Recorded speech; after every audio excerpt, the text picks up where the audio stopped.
Morning everyone, how you doing? So just out doing the walk and thought I would record a quick video kind of summarizing, my takeaways from all the Grant Cardone interviews around GrowthCon. And I think first and foremost, I need to sort of just start this by saying I was wrong. I assumed, an event like that would be, 90% pitch fest and, looking for ways to extract every dollar out of everybody there. Obviously there was some of that, right? You can't put on an event that costs 10 or 20 million dollars and not try to recoup it. Totally get that. But again, after all the interviews I've done, I think a couple of things kind of stood out. First and foremost, it depends on what your goal was, right? A few of the people I talked to sort of were just happy to sit in their chair and just absorb all the stories. And, there was probably, a lot of very interesting things to talk about there and notes. I'm sure they had pages and pages of notes because, the speaker list was, top notch. Then the other ones were, and these are ones actually for people who had been to an event before, which I found interesting, was if they wanted to network. And this one surprised me. I don't know why it surprised me, but it did. Right, the ability to, be in a room or an area with 20, 30,000 like-minded individuals is probably pretty powerful. I can only imagine it's very powerful, right? And then as a few of them highlighted, using ticket prices to sort of segregate access, I thought was genius, right? I think a couple of them talked about using VIP passes or floor passes or whatever those were called to sort of make sure they are around the 1,000 or 1,500 or 2,000 people that are most likely to network, right?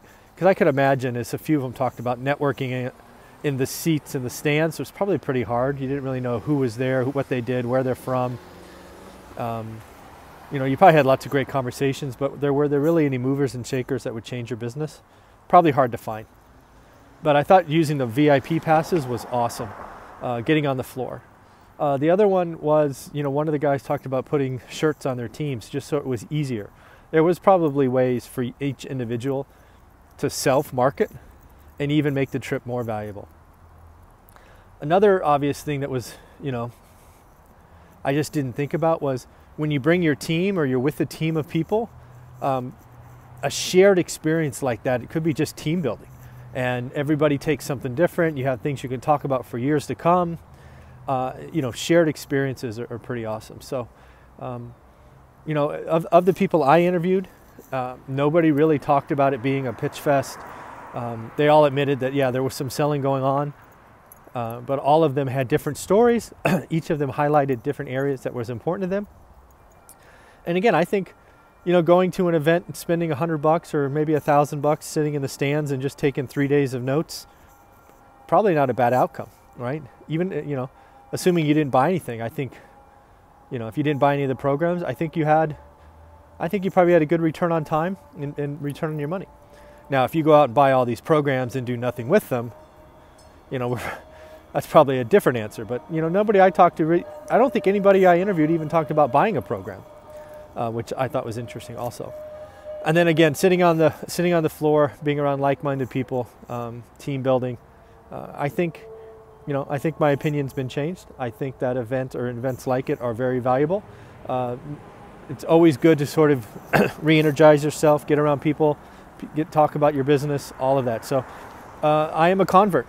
I think, not only for, Grant Cardone and events like that, but Tony Robbins, all these other events.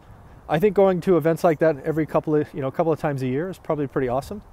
Again, we all need to get out of our own head sometimes, be around like-minded people, get excited, get the batteries recharged, and that's something I hadn't done for a while or ever. I've been to a couple of RIA meetings and things of that nature for sure, but never a big organized event. Just because I was working and I had so few weekends, and all of these are facts and excuses. But I think that's going to change, and I'm going to go to some of these bigger events because I think it's good for you, and I'll let you know which ones I'm going to go to coming up. All right, have a great day, and for all those I interviewed, thank you so much. You really helped show me what's possible. Have a great day.